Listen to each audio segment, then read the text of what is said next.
ತಾಯಿ ಮಗನನ್ನು ಶಾಲೆಗೆ ದಾಖಲಿಸಬೇಕಾಗಿತ್ತು. ಆದರೆ ಮಗುವಿಗೆ ಸ್ವಲ್ಪ ವಿಕಲಾಂಗತೆ ಇತ್ತು. ಆದರೆ ಶಾಲೆಗೆ ದಾಖಲಿಸಬೇಕು. ಏನಾದರಾಗಲಿ ಮಗುವಿಗೆ ಶಿಕ್ಷಣ ಕೊಡಿಸುವುದು ತಂದೆ ತಾಯಿಗಳ ಕರ್ತವ್ಯವೆಂದು ಹಾಗೂ ಮಗುವಿನ ಸ್ವಲ್ಪ ಉಜ್ವಲ ಭವಿಷ್ಯಕ್ಕೆ ಶಿಕ್ಷಣ ಅವಶ್ಯಕವೆಂದು ಬಗೆದು ಶಾಲೆಗೆ ಮಗುವನ್ನು ಕರೆದುಕೊಂಡು ಹೋದಳು. ಆದರೆ ಶಾಲೆಯಲ್ಲಿ ಮಗುವಿನ ಕಲಿಕೆಯ ಮಟ್ಟವನ್ನು ಪರೀಕ್ಷಿಸಿಯೇ ದಾಖಲಾತಿಗೆ ಅವಕಾಶವಿತ್ತು. ಹಾಗಾಗಿ ಮಗುವನ್ನು ಒಮ್ಮೆಲೆ ದಾಖಲಾತಿ ಮಾಡಲಾಗಲಿಲ್ಲ. ಮಗುವಿನ ಕಲಿಕೆಯ ಗುಣಮಟ್ಟವನ್ನು ಪರೀಕ್ಷಿಸುವುದರ ಸಲುವಾಗಿ ಶಿಕ್ಷಕರ ಕಡೆಗೆ ಕರೆದೊಯ್ಯಲಾಯಿತು. ಶಿಕ್ಷಕರು ಮಗುವಿನ ಸಾಮರ್ಥ್ಯವನ್ನು ಪರೀಕ್ಷಿಸತೊಡಗಿದರು.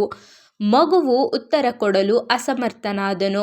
ಆಗ ಶಿಕ್ಷಕರು ತಾಯಿಗೆ, ನಿಮ್ಮ ಮಗು ಕೇಳಿದ ಪ್ರಶ್ನೆಗೆ ಸರಿಯಾಗಿ ಉತ್ತರಿಸುವುದಿಲ್ಲ ಹಾಗೂ ಅವನಿಗೆ ಕಿವಿಯ ತೊಂದರೆ ಇದೆ.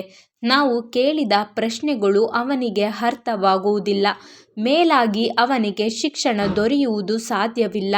ಈ ಮಗುವನ್ನು ಮರಳಿ ಕರೆದುಕೊಂಡು ಮನೆಗೆ ಹೋಗಿ ಯಾವುದಾದರೂ ಒಂದು ಉದ್ಯೋಗದಲ್ಲಿ ತೊಡಗಿಸಿರಿ ಎಂದರು. ಈ ಮಾತನ್ನು ಕೇಳಿಸಿಕೊಂಡ ತಾಯಿಗೆ ಸಹಿಸಿಕೊಳ್ಳಲು ಆಗಲಿಲ್ಲ. ಆಗ ತಾಯಿ ಶಿಕ್ಷಕರಿಗೆ, ನನ್ನ ಮಗ ದಡ್ಡನಲ್ಲ, ಕಿವಿಯ ಸ್ವಲ್ಪ ತೊಂದರೆ ಇದೆ ಎಂದು ಹೇಳಿದರು. ಶಿಕ್ಷಕರು ಒಪ್ಪಲಿಲ್ಲ. ತಾಯಿ ಮಗನನ್ನು ಕರೆತರುವ ಮುನ್ನ ಆ ಶಿಕ್ಷಕರಿಗೆ ಹೀಗೆ ಹೇಳಿದಳು, ನೋಡಿ ಶಿಕ್ಷಕರೇ, ಈ ನನ್ನ ಮಗನನ್ನು ಜಗದ ದೊಡ್ಡ ವಿಜ್ಞಾನಿಯನ್ನಾಗಿ ಮಾಡುತ್ತೇನೆ. ಹೀಗೆ ನಾನು ಶಪಥ ಮಾಡಿ ಹೇಳುತ್ತೇನೆ ಎಂದು ಹೇಳಿ ತನ್ನ ಮಗನನ್ನು ಕರೆತಂದಳು. ಮನೆಯಲ್ಲಿಯೇ ಪಾಠ ಪ್ರವಚನಗಳು ಆರಂಭವಾದವು. ದಿನಾಲು ಶಿಕ್ಷಕರು ಮನೆಗೆ ಬಂದು ಮಗುವಿನ ಪಾಠ ಮಾಡತೊಡಗಿದರು.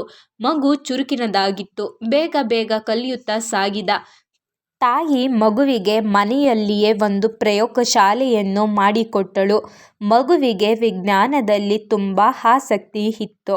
ಹೀಗಾಗಿ ಮನೆಯಲ್ಲಿಯೇ ಮಗನ ಪ್ರಯೋಗಗಳನ್ನು ಮಾಡತೊಡಗಿದ. ಅನೇಕ ವಿಜ್ಞಾನಿಗಳು ಬಂದು ಮಾರ್ಗದರ್ಶನ ಮಾಡತೊಡಗಿದರು.